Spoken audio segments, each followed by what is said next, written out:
Hey friends, have you thought ever been that what is the mechanism behind it that animals don't speak? Yes, my dear friends, there is a very and various factors contribute in this theory why animals don't speak like the humans. So several factors behind it which contribute why animals don't speak, like if I say the first of all biological factors. Yes, my dear friends, biological factors behind speak of the animals, like if I say that is the vocal anatomy first and then brain structure. So if I talk about the brain structure, so brain structure has not been developed as well as the humans has. And if I say about the vocal anatomy, in vocal anatomy, animals have the larynx, mouth, and neck, but there is a distinct various factors which includes like the some other anatomy of that particular area of that particular vocal anatomy doesn't happens like the human has. For human brain, there is a Broca's area in our human brain, that is the structure of we can say the structure of cortex is large in the human brain, and the Broca's area that is responsible for the language communication, and there is a distinct part which plays a very crucial role whom the human can speak like whatever we are speaking, but that particular area has not been developed in the various kind of animals, so that's why they can't speak like the humans. The distinct vocal tract and the larynx and the mouth makes the animals differ from the humans, so that's why there is a difference between the humans vocal cord and the animals vocal cord, so that's why animals don't speak like the humans. My dear friends, there is a evolutionary needs and factors we can say which animals have. So behind it, this theory we can say the animals conserve the energy, and for the conservation of the energy they speak like in their own languages, like they will be speaking in a different kind of languages, like the signals by the chemicals and the signals by the body language and some ornament features. Many animals have, we can say many birds, many insects, many animals has some ornaments factor which indicates that they are something, they are saying something to his partner, to his colleagues, to his friends, to his family, and some other factors like the signal and signal related the radiations and vibrations. You must have seen there is a snake which reptiles which is categorized under the reptiles. So a snake can hear the vibration, can feel the vibration, and it's move on the behalf of vibrations. And if I say about the ants, so some ants are there, but they speaks to each other with the help of the chemical signals. So there's a formic acid, they leaves behind them, and that's why the communication occurs between the band of ants. Friends, as I told you that there is a need for the energy conservation animals have.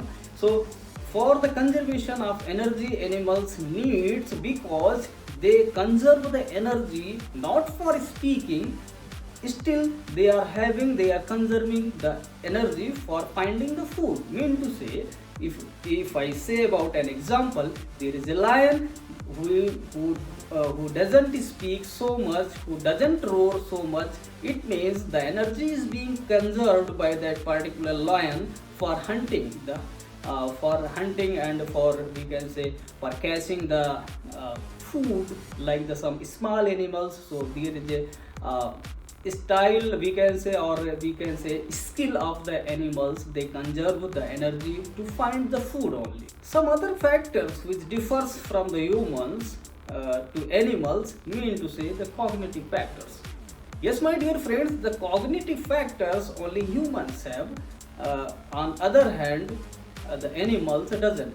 Why? Because in the cognitive factors, human can think, and human is able to for the reasoning, for the thinking, for the ability for the speaking, ability for the we can say for understanding the things and understanding the complexity in any factors in any various kind of areas. But this particular all the theories doesn't support in the sense of animals.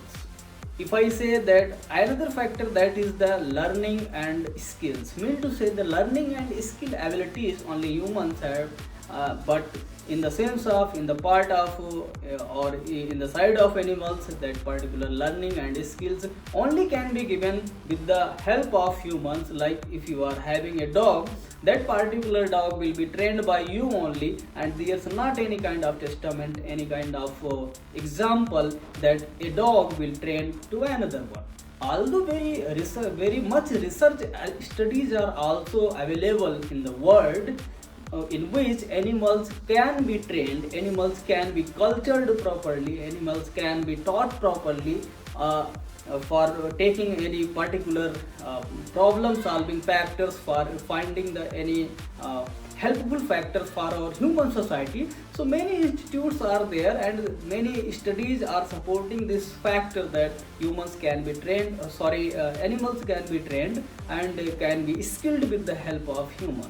If I say about the mechanism behind the communication for the animals, that is the first, that is vocalization. Yes, my dear friends, vocalization in the sense that many animals leaves the vibrations, frequencies, and they detect the frequencies and they move on towards the frequencies or according to the frequency.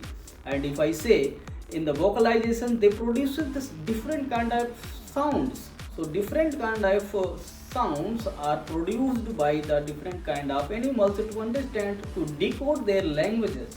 And for decoding their particular languages, their partner or their we can say the band or their family, their society can understand and can decode that particular produced sound, that particular animal. So the production of the various kind of sound by various kind of animals, the first one is that is the vocalization, and the alteration with the frequency. Many frequencies are left by various kind of birds, animals, etc. So in this part we can say the vocalization includes the two factors like the production of the various kind of sounds and the frequency also. Some communication mechanism also works behind the communication of the animals, that is the visualization. Yes, visual effects mean to say the body language, and another thing, the change of the colors. Many animals are there who changes the color to communicate their partner, to communicate their family members with the help of color change. And another one is mean to say, we can say that is the vocalization is the part of the visualization. And if I say the body language and the color change and sometimes the physical ornaments. Yes, physical ornaments are given many kind. If I say about an example, that is a parrot. If parrot, it is the giving the hint to his or to her partner with the help of different kind of colors. And like peacock, if it is dancing with the help of its different kind of colors, it means it's communicating to his partner, to her partner. It means the ornament is helpful to communicate in their life. The communication mechanism also helpful, that is called the chemical signals. Yes, many animals are there who leaves the chemical signals, mean to say the pheromones. Pheromones is a kind of chemicals which is left by various kind of animals to communicate with their family, with their partner. And some other factors like the scent marking, mean to say you must have seen in your daily life there is a dog who is going to piss out in the field. It means that particular area is going to be marked, that particular by the dog. So scent marking and mean to say the pheromones, chemical signals are works, and we can say this is a kind of communication which is led by the chemical signals by animals. You will be knowing one thing, that fishes under the level of water, under the sea, they also communicate. How? Because there is electromagnetic communication among them. they detect the electromagnetic waves as well as the visualization also. So there's a theory behind it, behind the communication between the two fishes. Some kind of electromagnetic waves they detect and they communicate with each other with the help of magnetic field. Behind the communication of the animals, that is that tactile signals, mean to say directly touching and directly visualizing and directly touching with their band, with their we can say their family, with their partner. So direct touch is categorized under the tactile touch, tactile techniques, tactile signals, which animals communicate with each other. So if I say about the communication between the insects, it means to say insects are only they can communicate with each other with the help of chemical signals and visualization also, and by touch mean to say the tactile signals. If I say about the fishes, they detect the vibrations and they communicate with the help of visualization also. If I say about the mammals includes all the factors like the visualization and sensing and production of sound, and with the help of chemicals also, and with the help of the directly touch also. So many kind of examples are there how the animals communicate with each other. So in this video, I think that is the very much understanding factors you have gone through. So meet you in the next video with the thoroughly chapters, with the thoroughly factors and points behind the communication of the animals. So bye for now, good day.